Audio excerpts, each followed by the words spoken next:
Howdy, this is a first for String 'em Up. I'm going to do my first album review. Now, I had really hoped to have this up as a Halloween episode, but my package didn't arrive until 2 p.m. on October 30th. In between my afternoon lesson schedule and getting the kids ready for bed and teaching humanities the next day, I wasn't able to get anything in the works in time for Halloween night. However, almost 2 months later, I'm still going to do the review because as we're closing out 2023, I can declare that this is my favorite album of the year, Danse Macabre by Duran Duran. Stick around.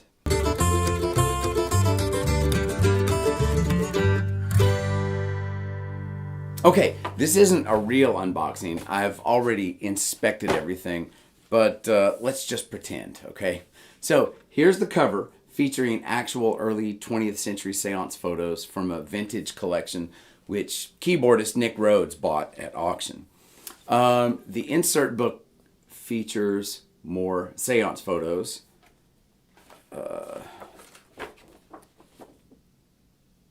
And even a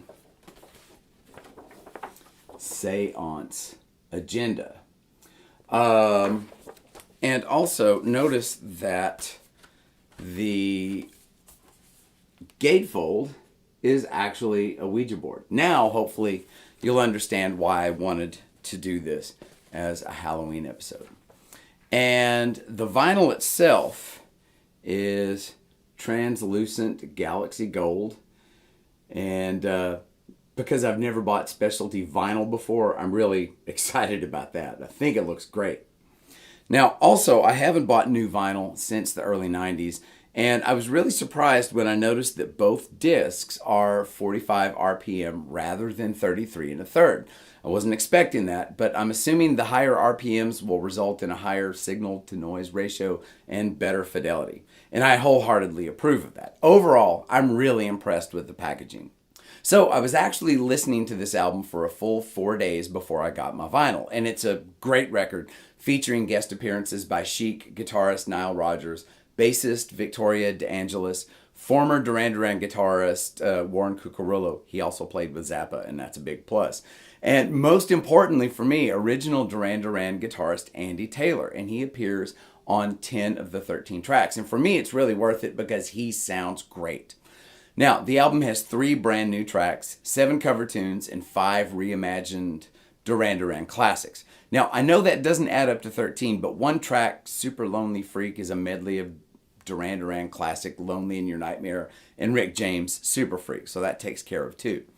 The playlist for this album was inspired by their 2022 Halloween show from Las Vegas, where they played several spooky-themed covers as well as some of their own darker-themed material.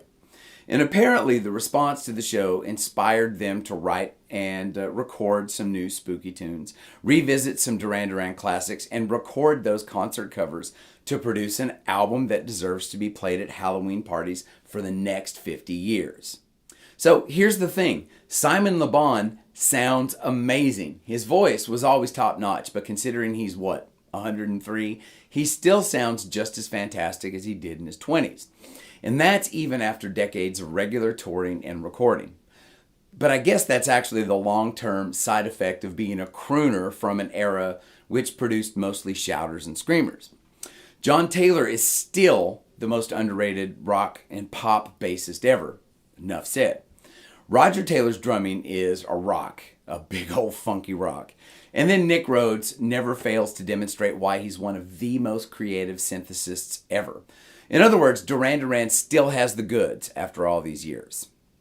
So, what are my favorite tracks on the record? Well, in the interest of time, I'm only going to discuss my 3 favorites in no particular order. However, let me at least mention a few other tunes to be sure to check out. The incredibly funky Black Moonlight, a song about seances and possession and obsession. Billie Eilish's Bury a Friend, and I do not like her at all, but in Duran Duran's very capable hands, this song rules.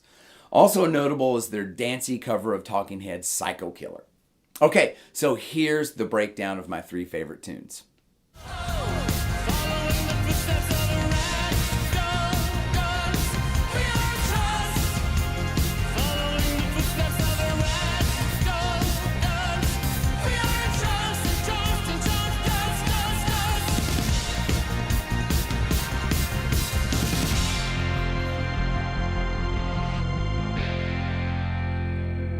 Spellbound. I'm sure at least some of you watching know that I'm a huge Susie and the Banshees fan.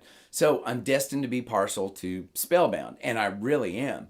But on the first listen, I was really taken a bit aback simply because Duran Duran's rendering is built upon a snappy, disco-y, dancey backbeat rather than Budgie's frantic, Motown-inspired drum groove.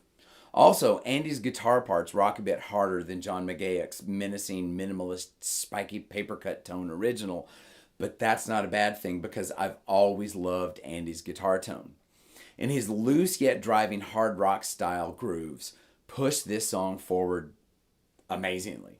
All that said, by the second listen, I was fully on board. And kudos to Duran Duran for taking on such an iconic signature tune and successfully putting their own spin on it.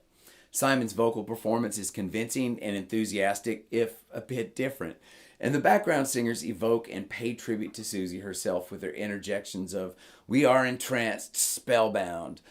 Final word, this is a top-notch reimagined dance cover of a monumental tribal moment in British post-punk.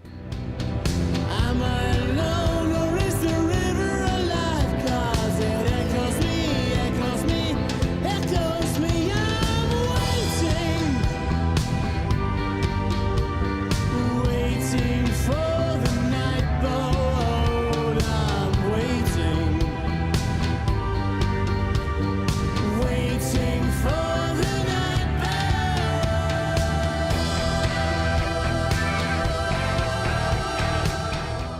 Nightboat. This could be my 4-year-old son's favorite Duran Duran tune. And yes, he knows this album, the Wedding album, and their first 2 records quite well. He's a fan. Now, this isn't so much a reimagined version of the song from their debut album as it is an evolution of the song itself over the years. This is apparently how the band have been playing Nightboat live for a while now. And it's a little less anxious, frantic, and menacing than the original. But that doesn't mean it's lost any of its fear quotient. In fact, the slower tempo might render it a bit more claustrophobic and oppressive sounding than the original. Andy's guitar chords are still littered with white noise and zombie dust. I do miss John's fretless, which sounds amazing on the original, but John always sounds absolutely magnificent. So, there. And Simon's voice is still up for the song's signature whoops and growls. But for me, the clincher is Roger Taylor's Budgie-inspired tribal drumming, which renders this version of the song into something that would sound right at home on the Banshees album Juju. To be honest, the original would sound perfectly in place on that album anyway. I could totally hear Susie singing Nightboat. And this is a monumental evolution of a monumental song. Oh, yeah, if you've never seen it, check out the video for the original version of this tune. It's pretty damn creepy.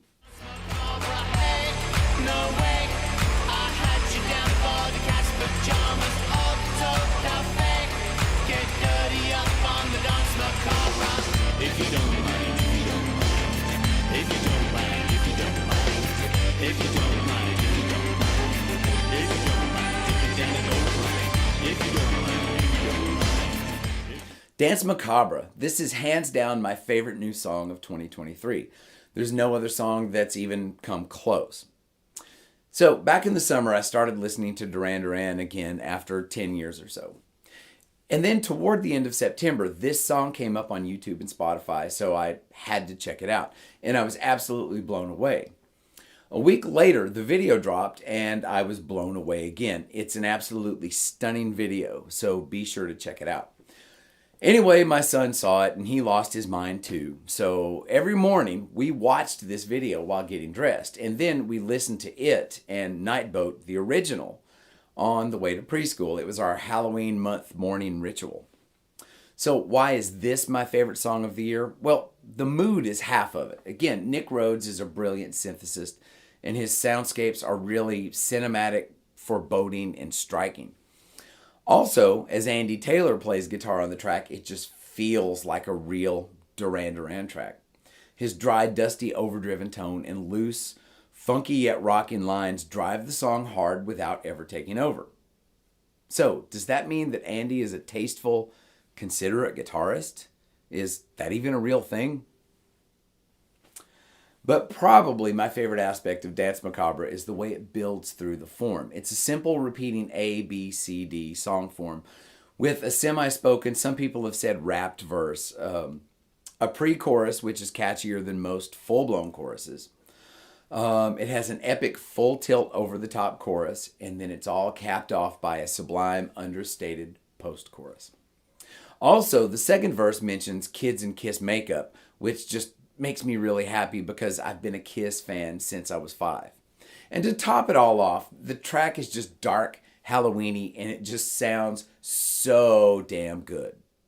Please like, share, and subscribe if you like what I do. Hit the notification bell so you'll always know when a new episode drops, and feel free to leave comments or any suggestions for any topics you might like to see in some future videos.